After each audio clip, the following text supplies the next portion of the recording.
Yeah, it's really, ooh, microphone. Thanks so much for coming out in the cold, for coming out and being here with us to chat about Kim Scott and especially Tony's new book on Kim Scott, which is the latest edition in the Writers on Writers series.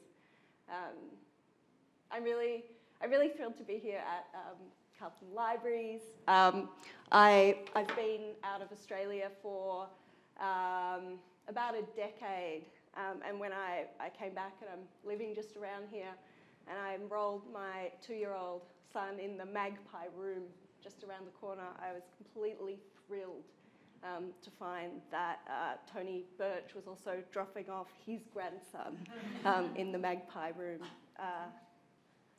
And I've been away for a decade. I did a PhD in New York and then a postdoc, and it's really thrilling for me that this book is out, because I found that as an Australian living overseas, sometimes it was quite difficult to feel dignified as an Australian.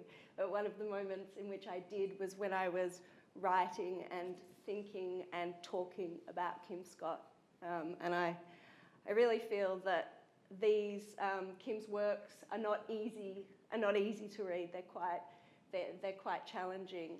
And so the really incredible thing about this book, Tony, is that you give us a way of entering the difficulty of these works. So thank you. So thanks. It's really good. Yeah, it's really good to be here, I guess, in North Carlton, thinking about one of Australia's most important living authors. But yeah, let's start. Tell us why Kim Scott? You could have chosen anybody to write about in this series. Well, I couldn't. So what happened was that I knew that the series was drawing to a close. There is one coming after this, which is a book on Alexis Wright by Tara June Winch, which should be out in the second half of this year. And what happened was that in my new role in the Bois Bouvier Chair at Melbourne University, the university has a partnership with Black Ink Books and the State Library of Victoria around this series. And I was at the Geraldine Brooks book on Tim Winton. Oh, yeah. And I spoke to Chris Fike from Black Ink, and there was discussion that there would be another 2 books. There was something to come after that, the Peter Carey book, and then there were 2 more books to come. And I said to Chris, look, you can't finish this series without writing on at least 2 major Aboriginal writers, and in my mind that was Kim Scott and Alexis Wright. And he just said, well, who do you want to do? So I couldn't have written on anyone I liked, but I certainly could have written on any other major Aboriginal writer other than those 2, and there are others. I didn't think about writing on Alexis Wright because that would take a long time just reading the books, they're big books. And I'm a very close friend of Alexis, and I had written about it, and I wasn't sure that it would be a good fit anyway. But Kim to me was a natural fit, not so much as a fiction writer, but as you would know, I taught history for quite a while at Melbourne University and still think and work as a historian in regard to, say, colonialism. So I had read Benang very early on, and I had read that Dead Man Dance, and at that stage, before going back to the books, I thought, well, Kim is the writer I want to spend time with, but wasn't sure at all how that essay would pan out, because going back to read both books and other books and essays by him again, and your essay on Kim Scott, which I loved, I did think about the work in a much different way than I had the first time around. So it was really about, yes, choosing who I wanted, and I desperately wanted to write about someone who I admired as a writer, as an intellectual, and I mean, he's a wonderful person. I mean, we get along very well. We could go on the road as a comedy duo. I'll just give people a little insight. The big weekend of books is coming up on ABC, and Kim and I did a pre-record about 2 weeks ago, and the interviewer said, just say, do what you want, boys, which is really not a thing you should say to two naughty Aboriginal boys who happen to be 67 years old. And after we finished, I said, good luck editing that, because we mucked around a lot, but it was, I mean, that's the warmth of him as well. He's a lovely person. Amazing, amazing. Yeah, I mean, yeah, really, the next question I wanted to ask was about you as a historian. And one of the great pleasures of this book is that we've known you as a fiction writer, the poetry, the short stories, the novels, but we get to meet you here as a historian, hearing about your intellectual background, sort of formation, your PhD, but also it was, I think one of the reasons that this is going to be a really important book for teaching Aboriginal literature is that it shows one technique for thinking about it, which is historicisation. Mm-hmm. You put it in the context of the Bringing Them Home report, and also you talk about Kim's use of A.O. Neville's The Coloured Minority as a source text. Sorry, I'm sort of rambling a bit here, but yeah, I guess I'm interested. One of the things that really fascinated me was to hear about your frustrations as a historian, and really a choice of a new vocation of writing literature, and to what extent you feel that was what did that shift mean for you? That shift from history to fiction. It's a good time to address a fiction about my shift.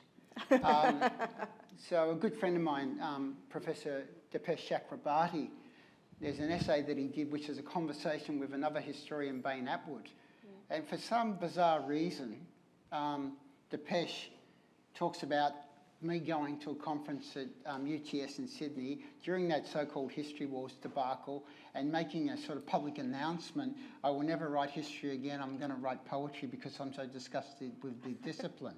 Now, I may have uttered that in my sleep, but I never said that. I mean, I'd been writing poetry for a long time anyway. Okay. And in fact, when Stuart McIntyre was editing Australian Historical Studies with Sue Davies, I think, I actually had published a poem in Australian Historical Studies called Half Castes in 1990, which a poem had never appeared in Australian Historical Studies. So I was always doing some poetry. So that's the first point. The second point about the frustration is also to make a point, and I've said this many times. I did my undergraduate degree in the history department and my PhD at Melbourne University, and I've said this many times. My undergraduate years are the best years I've ever had at the university. But for being a student, postgrad, teacher, I loved being an undergrad. Yeah. I was taught by remarkable people. I would go to lectures in history and just be mesmerised by the quality of the narrative. People like the late John Foster, Patricia Grimshaw, David Phillips, just really passionate historians. So it was never a case that I didn't respect the discipline per se. For me, the frustration has always been when it comes to the topic and the narrative of Australian history. And here I'm not talking about, again, with Pat, she would do stuff around so-called women's history or feminist history. David did English stuff. John Foster he gave these remarkable lectures on gardens, but which was so beautiful. He was just the best lecturer. It was that when you got to the story of Australian history, that nationalist narrative, it really annoyed me then, and it still annoys me.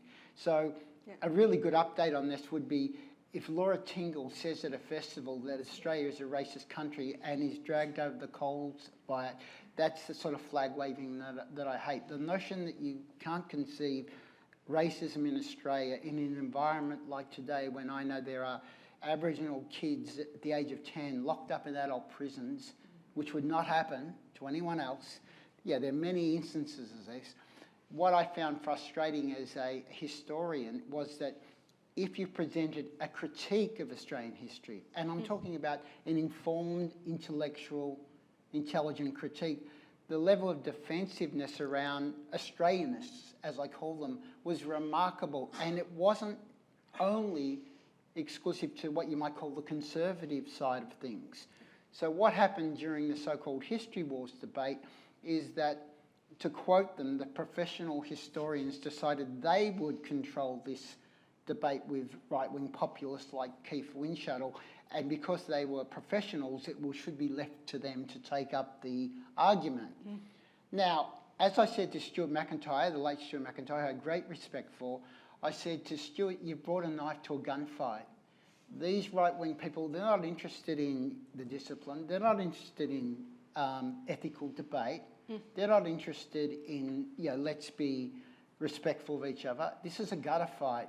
You're not equipped for this, I am. So we took up the fight as a political argument. Yeah. We didn't bother with saying, oh, hang on, if you go to footnote 39, you may find this. We said, we know what you're on about. This is about politics and it's dirty politics.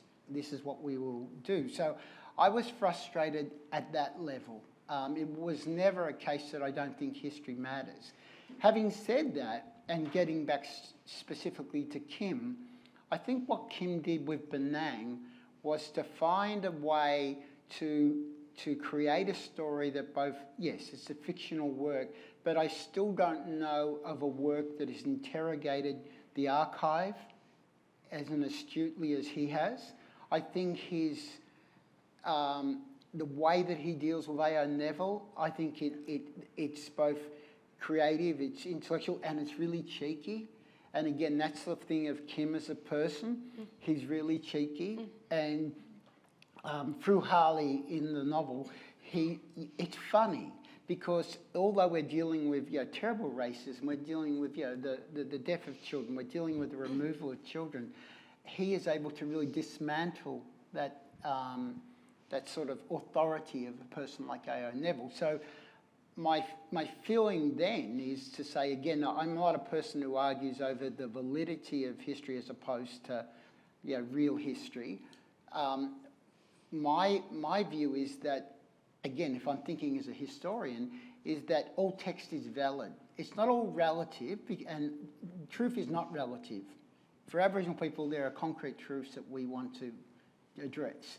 But to say that many ranges and varieties of text, including archives, including fiction, are important and valid. And what Kim Scott was able to do with Benang in particular is say the archive is not neutral. The archive is not objective. The archive is a subjective text as much as any other text, and it tells a lot of lies. So I know that I've done a lot of archival work, and I enjoy doing archival work the way that Kim does, but the archive is full of misconceptions.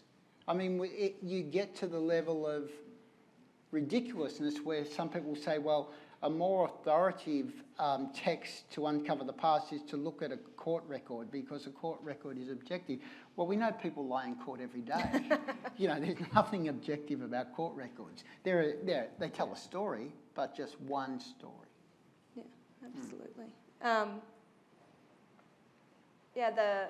Kim's depiction of A.O. Neville is incredible and comes out of also a long or an incredible tradition of Noongar writers thinking about A.O. Neville. It's as if in his wake, in his endless administration of Noongar people, he also left an archive with which to critique him, and Benang goes right into that archive to re-engage it or to re-sing it and tell. I was really interested in the end of on Kim Scott. You're looking at talking about the importance of Kim telling new stories, giving us new stories. Yeah, well, I think one of the aspects of Benang that I love in that regard, is that it allows him to introduce a family genealogy of living uncles, for instance. So, one of the terrible experiences of Aboriginal communities, certainly in Western Australia and certainly in Victoria, is this double act of dispersing people, so removing people from country. So obviously early on we're talking about the murder of people, but then dispersing people from country so that pastoralists or miners can take over country. But then at the same time, once that dispersal project is successful, then it's about corralling people. So a lot of the people who were address through A.R. Neville and become the historical actors in Benang are Aboriginal Noongar people who would have been subject to the Act in Western Australia, who were forced onto the Moore River settlement, which is a dominant reserve in Western Australia. And similarly, there are many reserves dotted around southeastern Australia that ask the same thing. Now, the point, I think, again, in Benang is that in outside fiction, you don't get to hear from those people. I've been lucky to do a lot of work on Aboriginal women's writing from the archive, and that's through a series of collection of letters that I've looked at in the Victorian Public Records Office. But Kim, in his fiction, is able to go further because the actors, the historical figures in his novels, are able to respond in real time to what is happening around them. And what I love about that aspect is the relationship between Harley and his uncles, in that he knows, in a sense, he knows there's something he needs to know, but he doesn't know what it is. And they're there to help guide him to a new way of thinking about himself. So I think that's obviously empowering in the novel, but it's an empowering story that he's able to tell to other Aboriginal people. I mean, it's a novel that I find personally really uplifting because it's about finding ways to allow the historical actors in our community to speak. Yeah, that's so beautiful. In your book, you talk about the importance of like persisting with the difficulty of these, of the work. And yeah, I mean, it's not as difficult as persisting with Alexis, right? That's Alexis really makes you work, and I know I'm sort of being slightly humorous, but I think it's equally apparent that one of the things I love about Alexis Wright, and it'll bring me back to Kim, is that I did write a long essay on Alexis last year, and in doing the essay on Alexis, I went back and looked at actually a lot of her non-fiction. So a lot of major essays that she'd written when she was in my position at Melbourne University. So she was the immediate the previous Boisbouvier chair, and she wrote some remarkable essays, particularly for Meanjin out of Melbourne University. And she talks a lot in those essays about process, but she also talks about the perceived difficulty of her texts, and says, yes, they are. And says, one, I don't write for the tourist reader, which is, I always get an image of that being, someone picks up one of her books, Carpentry, and thinks they're going to read it on the beach, over summer. So she doesn't literally mean that sort of reader, but she basically expects people to work. And the reason she expects people to work, because she works very hard herself. She's very determined. She's got a very clear vision of what she's trying to do.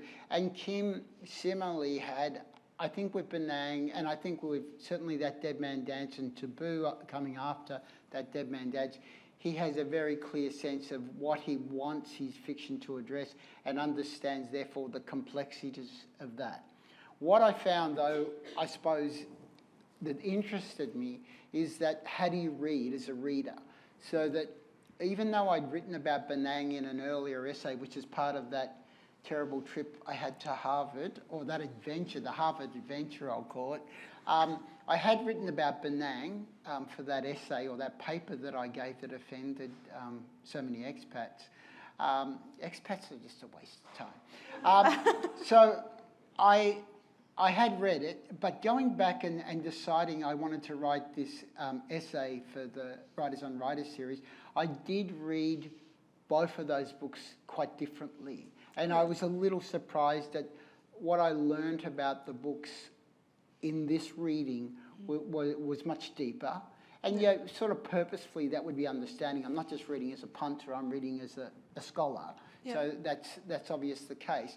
But I suppose what I found is that, not being too surprised, but there's a wonderful trajectory in this. Yeah. And that is his development of particular ideas. So that Benang in some ways, for obvious reasons, is quite confronting as a book when you think of the terrible violence that underpins the book, of the removal of Aboriginal children, the sexual assault of Aboriginal children, the physical assault. What is so wonderful that when he writes That Dead Man Dance, see, they're always at telling moments.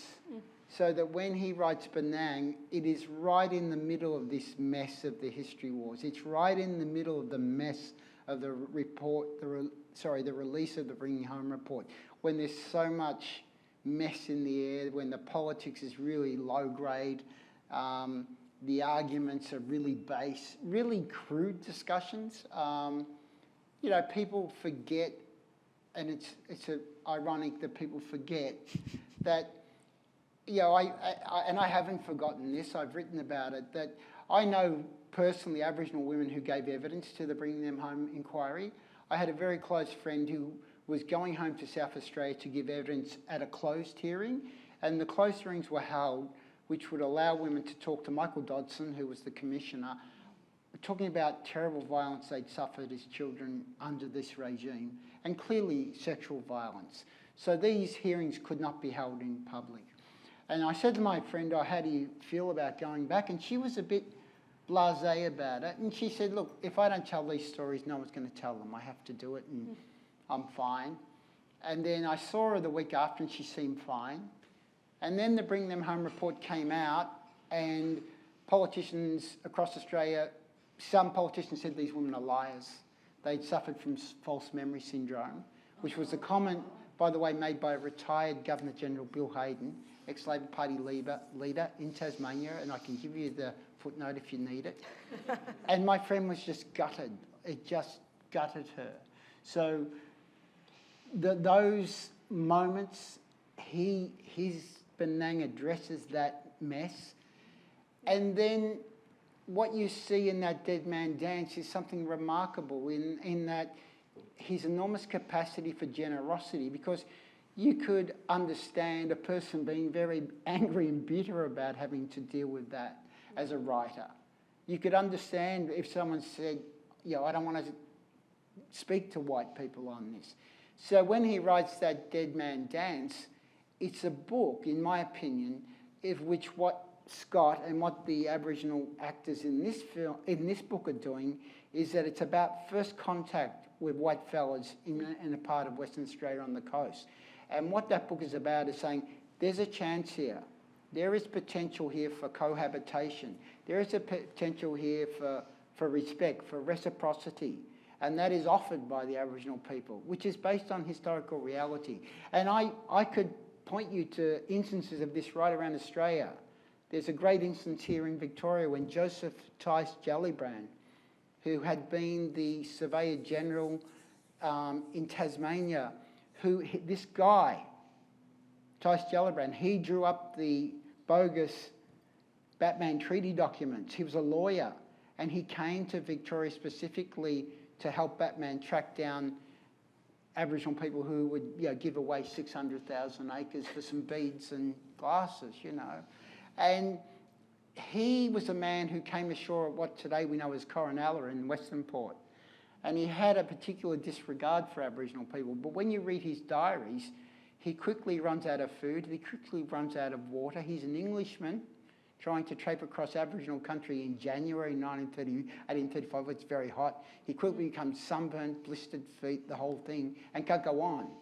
And then he realises the only way he will survive is to follow Aboriginal walking trails, which lead him to freshwater wells. So he's able to survive on the basis of accepting that Aboriginal knowledge of country is real. And then he can't go any further, and he's down somewhere near today's Port Melbourne, and two Wurundjeri men are going by in a canoe. It's like a Monty Python moment. How you going, brother? What's happening? And they put him in the canoe and take him up to the settlement. And there are many instances out of Aboriginal people wanting to negotiate and share. So that Dead Man Dance, I think what Kim was doing with that book is saying, look, here was a potential good. It failed, and it failed because you white fellas didn't see what you could have had. And it's not saying, therefore, it fails. It's saying, look at what could happen. So I think in that book, Kim Scott was offering up a hypothetical. There are ways that Aboriginal and non-Aboriginal people in contemporary Australia can work together and get on. And this is a model that shows how it could happen and why it didn't happen. Now, I think that's very generous because he would be capable of writing a much more confrontational novel. And then if you read Taboo, which is, I think, a real test of his courage, Taboo is even, I think, a remarkable book that should be given. And I couldn't deal with it because I didn't have the space. I comment on it toward the end of the essay.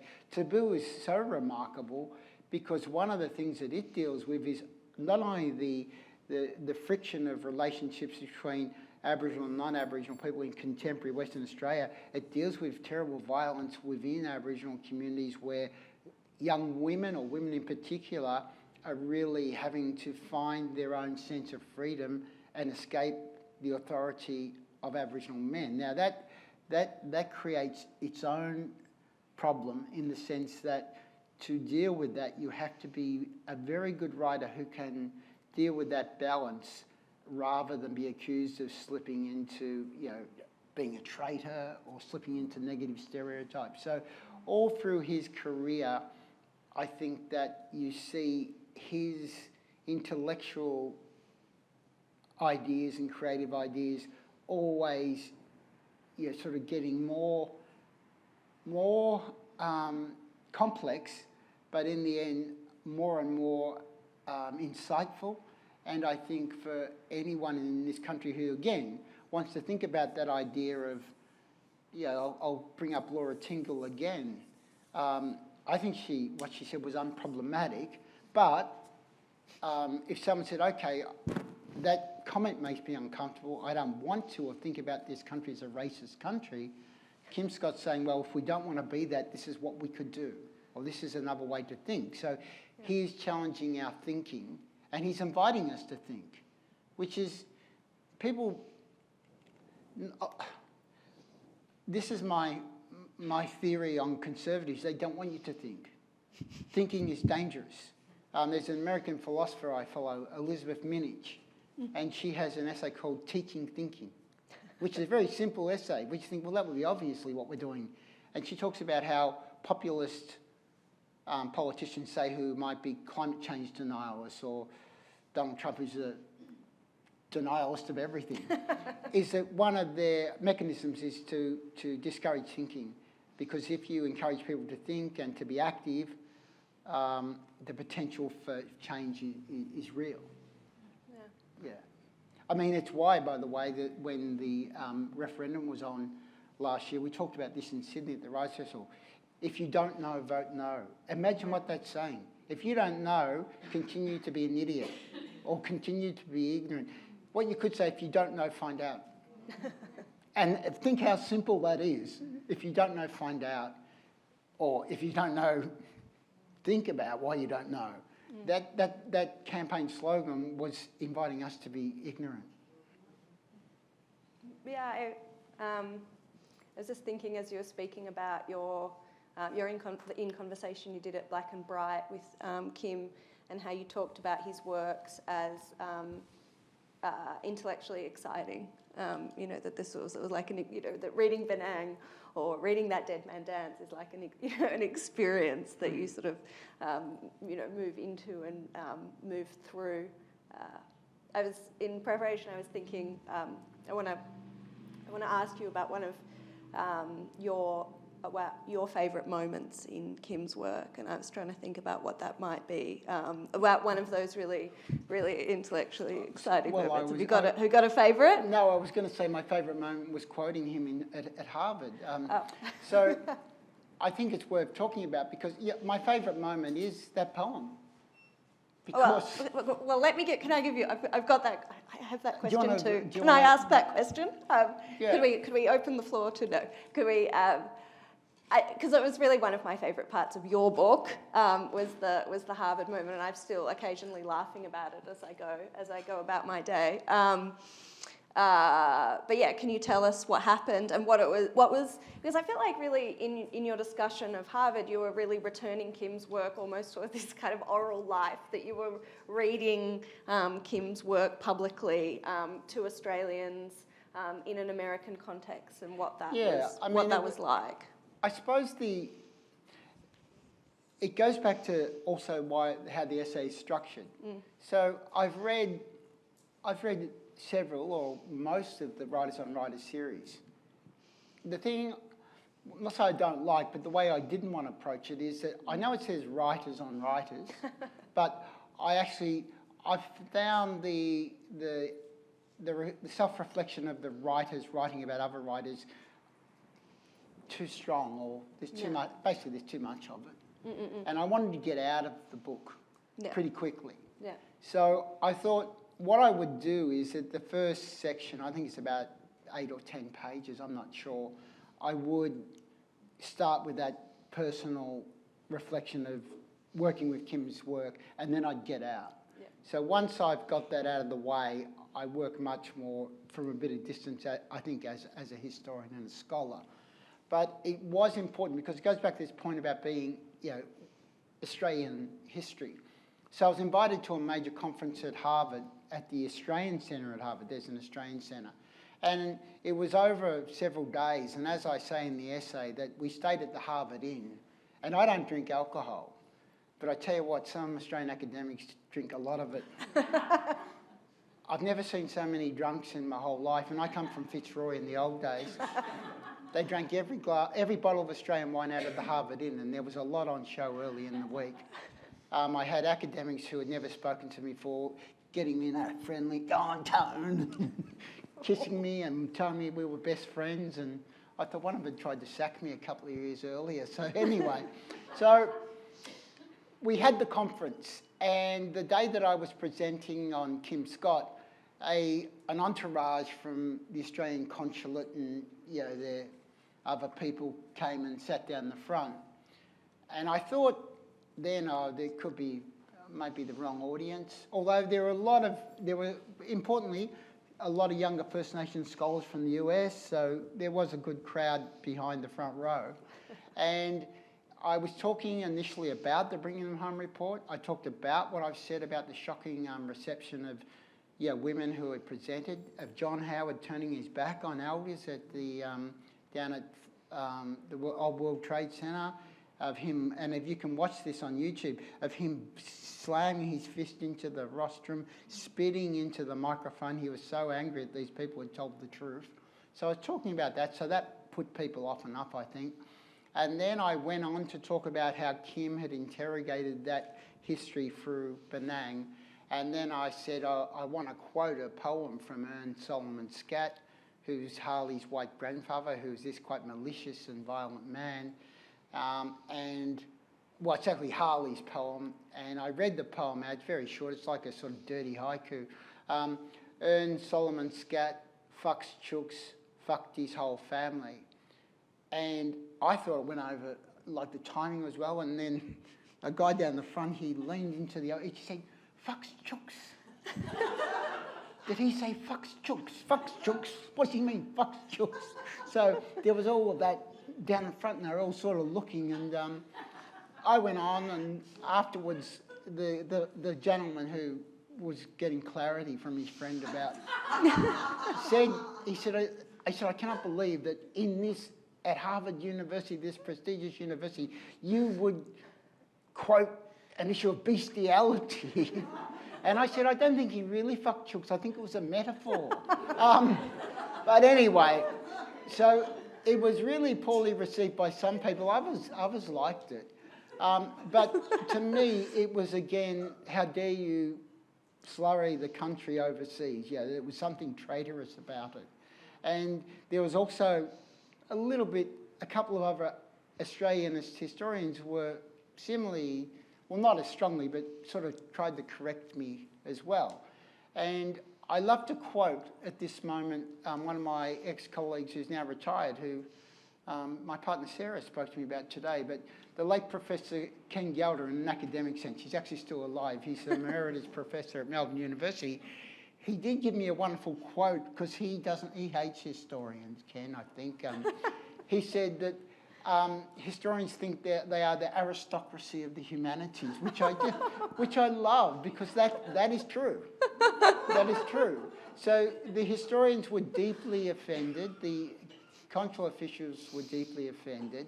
So I wanted to get that in, and then I call it, as we discussed, that is my first meeting with Kim. And you said, I think, had you actually met him, I hadn't met him, but meeting his work for me was meeting him. I felt so intimately attached to him through the work, but I had never met him. And then I came back to Australia, and then I think it was maybe like 2 or 3 years after, I was invited to a conference or a gathering at a place near Uluru called Sails in the Sun or Sunset. I can never remember. It's a resort. It's not the best resort I've ever been to. It's actually, I don't know why I said that, because it's the only resort I've been to. And I met Kim in person. And what I loved about it, he was so funny. He had his guitar. He does a great Hank Williams. Loves to sing. And it was hard at first to equate him with this intellect. I more equate him with Harley, the character. He was this cheeky, and he has this really cheeky glint. And I did say in this, which I still don't know if he's offended by or not, he reminded me of Jack Lemmon, the actor, who in The Apartment, who has this... Jack Lemmon has a great clown face of tragedy and humour. And Kim has this unbelievably multifaceted face, which shows all those emotions. Like he looks so cheeky, like a boy. And there's a sadness in him. There's a weight that he carries. And I think that epitomises what he's doing in the work. He would never, I don't think he could ever write a novel that didn't have humour, that didn't have satire, that didn't use cheek in that best way to interrogate colonialism, but then deals with very serious subjects in a very serious way. So you never get a sense when you're reading the work, I don't think this should be funny, you know, I don't think that's respectful. You understand how all of those aspects of the work are operating. And I think in that sense, to me, he's a reflection of, and I know, again, you could get this wrong if you were too simplistic about it. When we talk about Aboriginal humour, yeah, it's not that sort of thing, aren't Aboriginal people really funny? I mean, we are incredibly funny. But how with tragedy in your life, there will always be humour. And whether it's a survival mechanism, whatever it is, it's always there. And when he inserts it into his fiction, it is because of his ability to integrate the two. Why have the lights gone off? Are we out of time? No. That was an accident. Keep going. Keep going.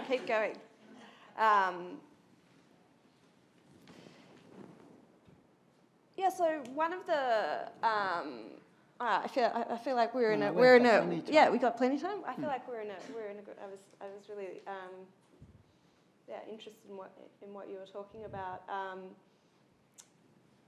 at Harvard, but that there was this kind of, so you were basically silent. That they wanted to shut you down from talking. I wasn't silent at all. And in fact, I should say, it's not in the essay. I should say that I had and this again, it goes back to your relationships with non-Aboriginal people. The other two people on my panel were Stephen Mukey, who's a great mate of mine, and Gail Jones, one of Australia's great novelists. And in the panel, there were a couple of also hostile questions at question time. I didn't have to say a word. They were both out there. And Stephen, because of his lifetime association with the Paddy Road mob out of Broome, Stephen's worked with that family, the extended family, for 30, 40 years, so he's enmeshed in that culture. Stephen was fantastic. And Gail had just brought out a novel, Sorry. Yeah, and on the cover of Sorry is that Sorry written in the sky that was sort of... people saw that all over Australia at the time. So they were fantastic. So I need to say that because it is always important when you go to conferences where there are tricky issues that come up. It's great to know that there are people who are supportive of you.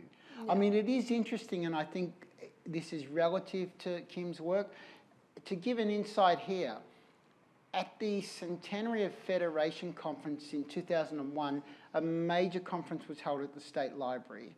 And I presented a paper there, and I was on a panel that was chaired by Robert Mann. And Robert is a moral conservative. He's not like one of these whackers getting around today. Robert would be on the right of politics, but a very moral, ethical person. I was on the panel with Henry Reynolds, a white fellow historian who I really respect. But one of the things that Robert Mann said to me that during that whole History Wars debacle, he said he found it really confronting and surprising that the historians who seemed to be most put out by the way that we as Aboriginal people took up the issues were not right-wing historians. They were the what you might call liberal left aristocracy. Yeah. And I think, again, it goes back to the professional historian saying, we control this space, leave it to us to look after you. We'll help you. And they were, as I said before, they were not equipped to help at all because they might be good at scholarship, but I think they're unwilling to enter a political arena, which I understand at one level, but at another, it's naive to think that you can enter that space, which is a highly contested political space, and survive on your professionalism alone. Because again, I would say that the way that campaign was run by the populist right was that they had no interest in intellectual work. They were only interested in really cheap point scoring, which is, again, I think one of the things, unfortunately, now 2 decades later, this is over 20 years ago, this is one of the dominant forms of discourse in the West, in Australia and internationally, where populism has overtaken intellectual discussion, or at least marginalised it. We can still have an intellectual chat, but in the sort of mainstream of media, the soundbite has really taken over. And even, if you look at so-called quality television, which I use the term advisedly, like Q&A, it's been directed too much to the gotcha moment or the soundbite, and it doesn't allow for people to have room to have a more considered debate. Yeah. And in many ways, they were unwilling to read Harley's poem. Well, they could have read the poem and then thought, oh, that's a really great poem, I need to read the whole book. I should have started with something else. Throughout on Kim Scott, you talk about Kim's generosity, like it comes up again and a number of times. What do you mean by his generosity? Well, I think it's two things, and let's say take it outside the book. So one of the things that there's been a dramatic change in Australia over the last 2 decades. So a really good example, my late friend Destiny Deacon, who died last week, whose funeral is on tomorrow, we tutored together for Ken Gelder in the English department in 1995 or 6. Amazing. How he let us loose on the students, I don't know, That's me beautiful. and Destiny. But when we were putting the course reader together, so this is called Aboriginal writing, to fill a course guide with 12 weeks of Aboriginal writing in print, so I'm not talking, it was difficult to find enough work to put into print. There were, and this is not because Aboriginal people weren't writing, getting published was extremely difficult. If I was putting that course together now, the material, you could put together 10 course readers. Now, what has changed dramatically is the shift of Aboriginal writers in the mainstream being published. If you go to a Writers' Festival, if I went to a Writers' Festival even 10 years ago, there might be 1 or 2 other Aboriginal writers. In Sydney, there must have been 12 of us. And that's remarkable because, readers are getting exposed to a diversity of writers, from YA to kids' books to adults. Obviously with different opinions, different styles, etc. When I talk about his generosity as an Aboriginal writer, is that he is a remarkable mentor to other people. So he's involved in his own, of course, oral history project in the West, which works a lot with young people as well as elders. So he's a wonderful conduit between the elders in his community and young people coming through. But in the writing community, amongst others, he's always very generous to give support to younger writers.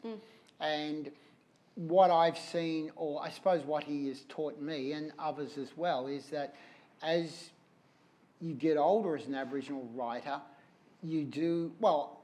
I think you do have a responsibility, or I welcome the responsibility of doing something similar to what Kim has done. So it's interesting, in my role in the chair's role of Australian literature, I've purposefully, so if I do reviewing, I try to review younger Aboriginal writers, always glowingly.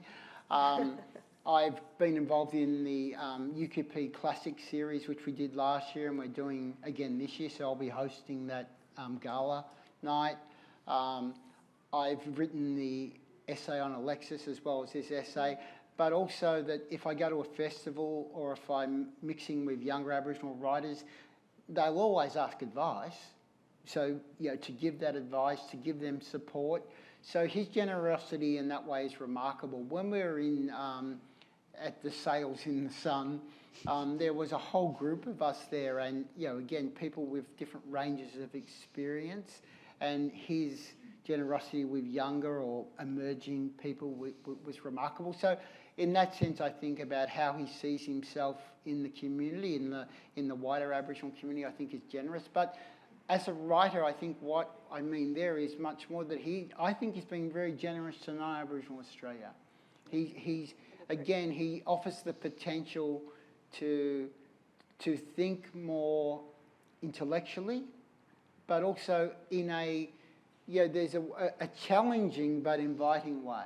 Yeah. So there are two ways you can engage people in what you might call a political, let's say a political, intellectual, creative discussion. You can put your hand up and say, you don't know, I'm going to tell you, you have nothing to learn here, you have no need to speak here. Or you can be open-headed and say, let's have this conversation, because in doing that, the potential for change is real. I think all his work is doing that. And I think it's moved towards, with a book like Taboo, it's not only offering that challenge it's offering that challenge to Aboriginal people more so, I think, in Taboo. Because it's saying to Aboriginal people, when there is wrong in our community, only we can fix it. And we have to own up to what we need to fix. And again, you could, if you weren't an accomplished writer, you could get that horribly wrong. When I wrote a novel called Ghost River, my central character, other than the two boys, Ren and Sonny, was an Aboriginal man called Tex. And I knew when I was writing the novel, one, he would be a remarkable knowledge keeper, so he knew the old deep time history of the Birrarung River, which I'm fascinated with, the pre-Ice Age history. But he was also an alcoholic. He was homeless and he lived on the river. So when I wrote that novel, I did think, I want to write this character that the boys love. They just love this man. They are so passionately love being around him. Yeah. But he's trouble. Not to them, to society. And the point with that is, you could easily write a character where someone say, oh, hang on, you've just reproduced a stereotype of negativity around Aboriginal people. He's a drunk. Now, some people could read it that way. My idea was to say, well, I can't control that, but I can write as well as I can, so that what I call a generous reader will say, oh, hang on, this is a great character here. Of course he's flawed. He's deeply flawed, but all I wanted my reader to understand is why the boys loved him so much, and maybe they would love him too. So I think in Kim's work in Taboo, he is doing something similar in the sense of, how do you deal with the complexities of difficulty in our community and not simply turn that into an exercise where white folks can say, oh, look at them, they can't even look after themselves, or so that's a remarkable achievement to be able to do that, I think. Yeah, it's really beautiful what you say. It's that, I mean, part of his generosity is that he gives us a means to look at an Australian violence, to look at and different forms of violence. And also, I suppose the other thing, because we're readers, we're at the library. I've been thinking a lot over the last year about, because I'm a lifetime reader. I mean, I've talked about this. I love the libraries, and I've been a voracious reader for my whole life, particularly a fiction. And there are moments in my life when I want to read different types of fiction. But over the last year, I've realised, so when my brother died, my younger brother, I read a lot, but I had to read what I call comfort books because I needed comfort. So, you know, I was hiding under a blanket in the lounge room with my Jack Russell Terrier who loves to hide under a blanket. He would, you know, if Sarah didn't take me out and exercise during those years, he would have ended up like Porky Pig. I'm not fat shaming my dog, it's just a reality. Have you ever seen a Jack Russell that doesn't get walked much and gets a lot of biscuits off its owner? But I did a lot of comfort reading. So that one of my favourite books is Alistair MacLeod's Collected Stories Island. And they're quite literary stories, but very beginning, middle and end stories. It's like you're just having your favourite hot meal in winter or something. And I've read them all so many times, but you think, oh, that's what I love that. The thing that I realised this time of reading Kim Scott was that actually the work wasn't as difficult as I might have expected. Yeah. Maybe that's partly on second reading, but you know what it was? It was when I read those two books, I actually just slowed my reading down. And it was one of those things of forgetting the habit of how we read. And I think, yeah, with everything we do, reading faster and faster and the way we read on our screens, yeah. I found they taught me to remember that I never used to read that fast. I was traditionally a slow reader. So I read them quite carefully. And just by doing that, you don't miss as much stuff.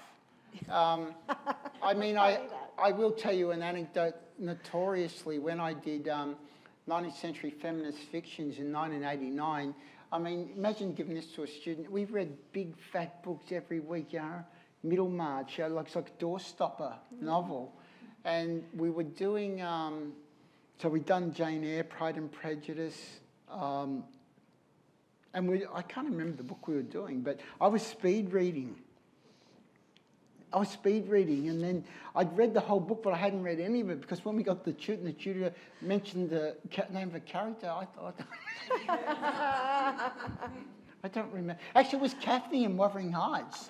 That's how. Yeah, imagine not remembering Kathy, and I could have referred to Kate Bush, but that's how you get that terrible habit of reading fast. So the thing I learned by going back is, the reason sometimes you can't understand a book is you're just not patient with it, and you've got to be patient. So, if you're reading a passage that is a bit complicated, just slow it down and not rush through it. So that had a really shifting impact on me. Yeah. Well. So I'm getting very slow. That's why I read Japanese fiction now. They're very thin and you can read them slowly and still get it done in a day.